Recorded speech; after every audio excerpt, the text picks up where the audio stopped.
आम्ही राज्यातील शेतकऱ्यांसाठी कर्जमाफी योजना राबविण्याचे आश्वासन दिले होते। त्याकरिता समिती गठीत केली आहे। राज्यातील 30 सप्टेंबर 2025 रोजी पीक कर्ज थकीत असणाऱ्या पात्र शेतकऱ्यांना 2 लाख रुपयापर्यंत कर्जमाफी देणारी पुण्यश्लोक अहिल्यादेवी होळकर शेतकरी कर्जमाफी योजना मी आज जाहीर करीत आहे। नानाभाऊ, राज्यातील नानाभाऊ ऐकायचं एक मिनिट। राज्यातील 30 सप्टेंबर 2025 रोजी पीक कर्ज थकीत असणाऱ्या पात्र शेतकऱ्यांना 2 लाख रुपयापर्यंत कर्जमाफी देणारी पुण्यश्लोक अहिल्यादेवी होळकर शेतकरी कर्जमाफी योजना मी आज जाहीर करत आहे। जे शेतकरी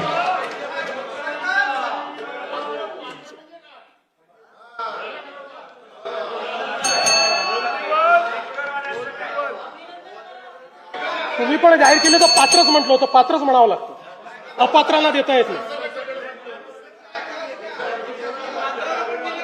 ऐका पुढे, अजून संपलं नाहीये। अरे अजून संपलं नाही, थांबा रे बाबा, शांत बसा, शांत बसा।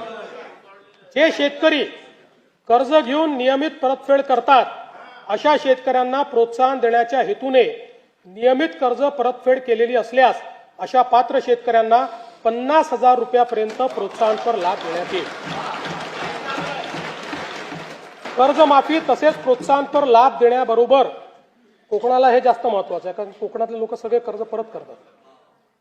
कर्जमाफी तसेच प्रोत्साहनपर लाभ देण्याबरोबरच राज्यातील बँकिंग यंत्रणा सक्षम असावी यासाठी समितीच्या शिफारसीतील निकषानुसार निर्णय घेण्यात येईल। शेतकरी वारंवार कर्जबाजारी न होता त्याला कायमस्वरूपी कर्जमुक्त करण्याचा शासनाचा संकल्प असून याबाबत समितीच्या शिफारसी अनुसार दीर्घकालीन उपाययोजना करण्यात येत आहेत।